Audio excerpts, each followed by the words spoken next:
محترم ناظرین کرام، رسول مکرم صلی اللہ علیہ وسلم کا خطبہ حجۃ الوداع وہ ساری دنیا میں معروف ہے۔ یہ پوری انسانیت کے لیے رسول مکرم صلی اللہ علیہ وسلم کا یہ خطبہ تھا۔ آپ صلی اللہ علیہ وسلم نے اس خطبہ میں یا ایھا الناس کہہ کر بار بار لوگوں کو مخاطب کیا ہے۔ ایمان والوں کو صرف مخاطب نہیں کیا، تمام لوگوں کو مخاطب کیا ہے۔ رسول مکرم صلی اللہ علیہ وسلم نے عرفات کے اندر جو خطبۃ الحج دیا مسجد نمرہ میں، وہ بھی، پھر 10 ذو الحجہ کو منا میں جو خطبہ دیا وہ بھی، پھر 11 ذو الحجہ کو امام الانبیاء محمد الرسول اللہ صلی اللہ علیہ وسلم نے خطبہ دیا وہ بھی۔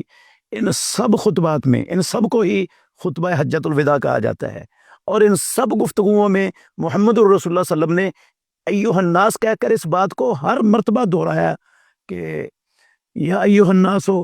ان دماءکم و اموالکم و اعراضکم علیکم حرام کا حرمت یومکم ھذا فی شہرکم ھذا فی بلدکم ھذا۔ اے کائنات کے لوگوں، بے شک تمہارے خون، تمہاری جانیں، تمہارے مال اور تمہاری عزتیں ایک دوسرے پر ایسے ہی حرام ہیں جس طرح یہ حرمت والا دن ہے، یہ حرمت والا مہینہ ہے، اور یہ حرمت والا شہر ہے۔ اور اللہ رب العالمین تم رب کے سامنے پیش ہوگے اور تم سے تمہارے اعمال کے بارے میں پروردگار سوال کرے گا۔ تو اس رسول مکرم صلی اللہ علیہ وسلم کے اس فرمان کی بے حد اہمیت ہے ہمارے آج کے اس دور میں۔ میں 3 حوالوں سے اس پر گفتگو کروں گا۔ سب سے پہلے ان دماءکم، اس پر گفتگو ہوگی، پھر اموالکم، اس پر گفتگو ہوگی، پھر اعراضکم، اس پر گفتگو ہوگی۔ 3 کلپ انشاءاللہ الرحمن ہوں گے۔ اگر ناظرین کرام ان کو توجہ سے غور سے سنیں گے تو اللہ رب العالمین دنیا میں بھی بڑا نفع دے گا اور انشاءاللہ آخرت میں بھی بڑا نفع دے گا۔ ان دماءکم، رسول مکرم صلی اللہ علیہ وسلم نے یہ کہا کہ لوگوں، تمہارے خون وہ آج کے دن کی طرح، اس مہینے کی طرح، اس شہر کی طرح محترم ہے ساری کائنات کے لوگوں پر۔ اسلام میں انسانی جان کی بڑی قدر ہے، بڑی ہی اہمیت حاصل ہے انسانی جان کو، حتیٰ کہ اللہ رب العالمین کے ہاں ایک انسانی جان وہ بیت اللہ سے بھی زیادہ قدر و عظمت والی ہے اللہ رب العالمین کی نظر میں۔ تو کسی کی جان کو تلف کرنا، کسی کو نقصان پہنچانا، کسی کو مارنا، کسی کے کسی عضو کو توڑ دینا، کسی کے سر کو پھاڑ دینا، ہڈی پسلی توڑ دینا، زخمی کر دینا، اسلام کے اندر اس کی قطعاً ہرگز اجازت نہیں ہے۔ غور کریں محترم سامعین کرام، اسلام میں 4 قسم کے کافر ہیں۔ ایک کافر حربی ہوتا ہے، ایک کافر ذمی ہوتا ہے، ایک کافر معاہد ہوتا ہے، اور ایک مستامن ہوتا ہے۔ حربی کافر اس کو کہتے ہیں جو میدان جنگ میں مسلمانوں کے خلاف نبردازمہ ہے، اور ذمی کافر وہ ہوتا ہے جو مسلمانوں کے ملک میں، مسلمانوں کے علاقے میں مستقل مسلمانوں کو جزیہ اور ٹیکس دے کر رہ رہا ہو۔ اور ایک معاہد ہوتا ہے کافر، معاہد اس کافر کو کہتے ہیں جو عارضی طور پر مسلمانوں کے علاقے میں ویزے کے ساتھ آیا ہو، تجارت کے لیے آیا ہو اور عارضی طور پر رہ رہا ہو، یہ معاہد ہے۔ اور تیسرا مستامن ہے جو مسلمانوں کے علاقے میں امن طلب کر کے آیا ہے، کسی سے اس نے کہا مجھے امن دے دو، میں آپ کے پاس آنا چاہتا ہوں، اس نے امن دے دیا تو یہ مستامن ہے۔ اسلام میں یہ حربی کافر کے علاوہ جو مسلمانوں اور اسلام کے خلاف میدان جنگ میں محاذ پر ہے، اس کے علاوہ جتنی کافروں کی قسمیں ہیں، ان کافروں کو قتل کرنا بھی اسلام کے اندر حرام ہے۔ ان کی جان بھی محترم ہے اسلام کے اندر، اسی طرح کافروں کی جان محترم ہے۔ جس طرح یہ حرمت والا مہینہ، یہ حرمت والا دن، اور یہ رسول مکرم صلی اللہ علیہ وسلم نے فرمایا یہ حرمت والا شہر، اسی طرح ان کافروں کی جان بھی محترم ہے۔ صحیح بخاری میں حدیث ہے، امام الانبیاء محمد الرسول اللہ صلی اللہ علیہ وسلم نے فرمایا من قتل معاہدن، ایک روایت میں من قتل نفسا معاہدن، جس نے کسی معاہد کافر کو قتل کیا، لم یرے رائحۃ الجنہ، وہ جنت کی ہوا بھی نہیں پائے گا، وَإِنَّ رِيحَهَا لَتُوجَدُ مِن مَسِيرَةِ 40 خریفا، جبکہ جنت کی ہوا وہ جنت سے 40 سال کی مسافت سے بھی دور سے بھی آتی ہے۔ اتنا جنت سے دفعہ دور ہو جائے گا کہ جنت کی ہوا سے بھی محروم ہو جائے گا جو کسی معاہد کافر کو قتل کرتا ہے، جو عارضی طور پر مسلمانوں کے علاقے میں معاہدے کے تحت آ کر ٹھہرا ہوا ہے۔ اسی طرح جو مستامن کو قتل کرتا ہے جس نے امن لیا ہوا ہے، اسی طرح جو ذمہ کو قتل کرتا ہے، سب کا حکم یہ ہے۔ تو جب ان کافروں کو قتل کرنے کی اسلام میں اجازت نہیں، ان کی جان محترم ہے، تو پھر ایک مسلمان کی جان تو حد زیادہ محترم ہوگی، اس کے احترام کا تو پھر اندازہ ہی نہیں ہوگا۔ آج ہمارے معاشرے میں چھوٹی چھوٹی باتوں پر کسی کی جان لینا اس کو معمولی مسئلہ سمجھا ہوا ہے۔ لوگ رنگ کی بنیاد پر، نسل کی بنیاد پر، فرقے کی بنیاد پر، سیاسی پارٹی اور گروہ کی بنیاد پر، چھوٹی چھوٹی معمولی دنیاوی مفادات کی بنیاد پر، پلاٹ کی بنیاد پر، غیرت، حمیت اور جو ہے نا وہ عصبیت کی بنیاد پر ایک دوسرے کو قتل کرنا ہمارے معاشرے میں معمولی مسئلہ ہے، عام ہو چکا ہوا ہے۔ مسلمانوں کو قتل کیا جاتا ہے۔ تو محمد الرسول اللہ صلی اللہ علیہ وسلم نے خطبۃ الحجۃ الوداع میں یہ جو الفاظ کہے تھے، اِنَّ دِمَاءَکُمْ،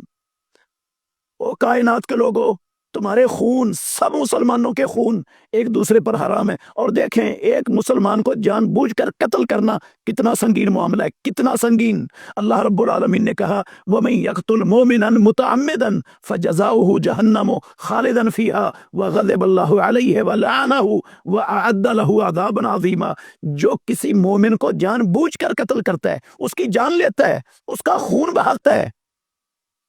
اس کا بدلہ جہنم ہے۔ ایک فَجَزَاؤُهُ خَالِدًا فِيهَا، وہ اس جہنم میں ہمیشہ رہنے والا ہوگا۔ وَغَضِبَ اللَّهُ عَلَيْهِ، اللہ کا اس پر غضب ہوگا، اللہ کی اس پر لعنت ہوگی، اور اس کے لیے اللہ نے دردناک عذاب تیار کیا ہے۔ 5 سزائیں خود مالک الملک نے قرآن مجید کی اس آیت میں ایک مومن کے خون کرنے والے کے لیے متعین کی ہیں۔ اور ہمیں یہ بات اچھی طرح ذہن میں رکھ لینی چاہیے، جن جانوں کا قتل کرنا مالک نے اپنے بندوں پر حرام کر دیا ہے، اگر کوئی ان کو حلال سمجھتا ہے نا،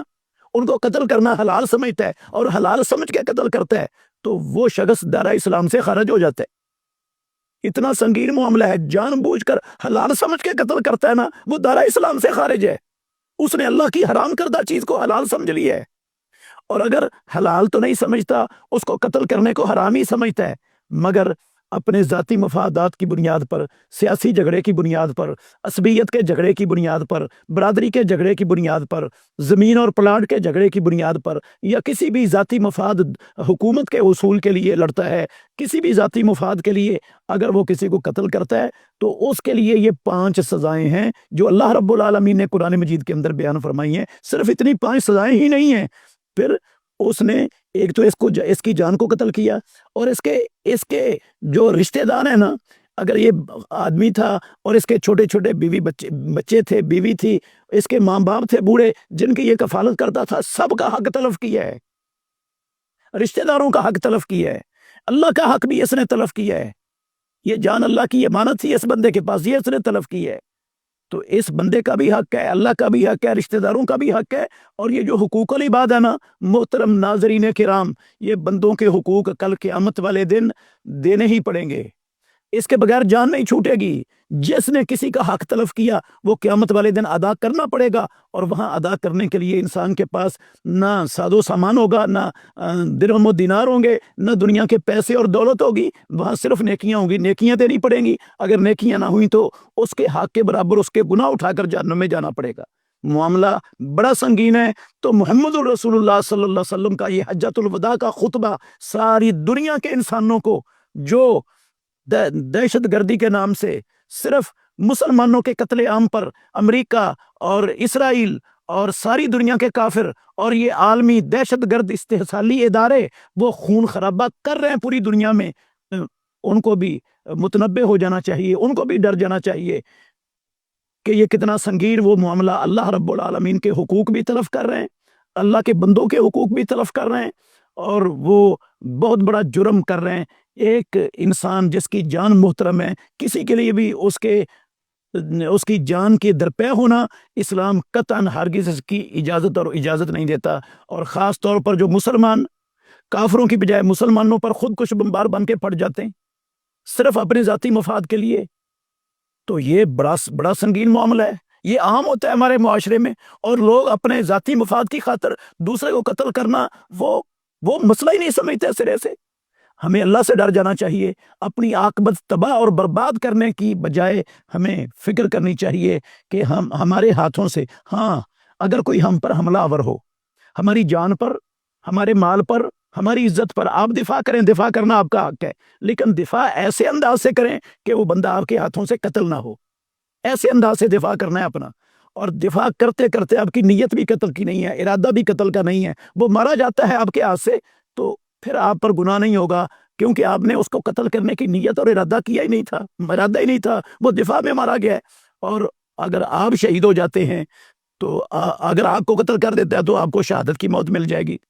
تو دفاع کرنا ہے، لیکن کسی کو قتل کرنے کی نیت اور ارادے سے کسی پر حملہ آور ہونے کی اسلام اجازت نہیں دیتا۔ ہمیں یہ عہد کرنا ہے محمد الرسول اللہ صلی اللہ علیہ وسلم کے خطبے کے ان الفاظ کو مد نظر رکھ کر کہ ہم نے نئے سرے سے انسانی جان کے احترام کو سیکھنا ہے، سمجھنا ہے، اپنی نسلوں کو، اولادوں کو سمجھانا ہے، اپنے تعلیمی اداروں کے نصابوں میں اس کی اہمیت کو اجاگر کرنا ہے، اپنے میڈیا پر اس کی اہمیت کو اجاگر کرنا ہے، چاہے وہ سوشل میڈیا ہو، چاہے پرنٹ میڈیا ہو، چاہے الیکٹرانک میڈیا ہو، اور ایک ایک فرد تک یہ بات پہنچانی ہے کہ اسلام ہر جان اسلام کے اندر محترم ہے۔ کافر کی جان جب محترم ہے تو پھر ایک مسلمان کی جان وہ کیسے محترم نہیں ہو سکتی؟ اس سے ایک بات یہ بھی سمجھ آتی ہے، یہ اسلاموفوبیا جو اسلام کے خلاف زبان درازی کرتے ہیں، لوگ کہتے ہیں کہ اسلام انتہا پسندی کا دین ہے، شدت پسندی کا دین ہے، انہیں بھی باز آ جانا چاہیے، توبہ کر لینی چاہیے اس دجل سے، اس فراڈ سے، اس دھوکے سے، اس زہریلے پراپیگنڈے سے کہ وہ اسلام کے خلاف بھونک رہے ہیں، جبکہ اسلام ان کے بچوں کی، ان کی عورتوں کا، ان کے مال کا، ان کی جان کا، ان کے عبادت خانوں کا، ان کی ساری چیزوں کا محافظ ہے۔ صرف اسلام جنگجو شخص کو جو اسلام اور مسلمانوں پر حملہ آور ہے، اس کو بھی قتل کرنے کے لیے نہیں، اسے جان سے مارنے کے لیے نہیں، اسے اسلام دشمنی اور مسلمان کشی کے عمل سے روکنے کے لیے لڑنے کا نام جہاد فی سبیل اللہ ہے۔ صرف جہاد فی سبیل اللہ کوئی انتہا پسندی نہیں، کوئی قتل و غارت نہیں، کوئی دہشت گردی نہیں، کوئی شدت پسندی کی نہیں، کوئی تخریب کاری نہیں، کوئی مسلمان کسی کافر کے خون کا پیاسا نہیں ہے۔ اسلام کے اندر قتل و غارت کوئی محبوب چیز نہیں ہے، یہ جہاد فی سبیل اللہ ایک مجبوری ہے، مجبوری۔ جو شرافت سے کافر نہیں رکے گا اس کو لڑ کر روکیں گے، اگر وہ رک جائے لڑنے کے بعد بھی تو سب کچھ اس کا محفوظ ہے، اگر نہیں رکے گا لڑتے لڑتے مارا جائے گا تو پھر یہ مارنا مجبوری ہے۔ اس سے اسلام تو امن اور سلامتی کا دین معلوم ہوتا ہے۔ اللہ تعالی ہم سب کو سمجھنے کی اور عمل کرنے کی توفیق عطا فرمائے۔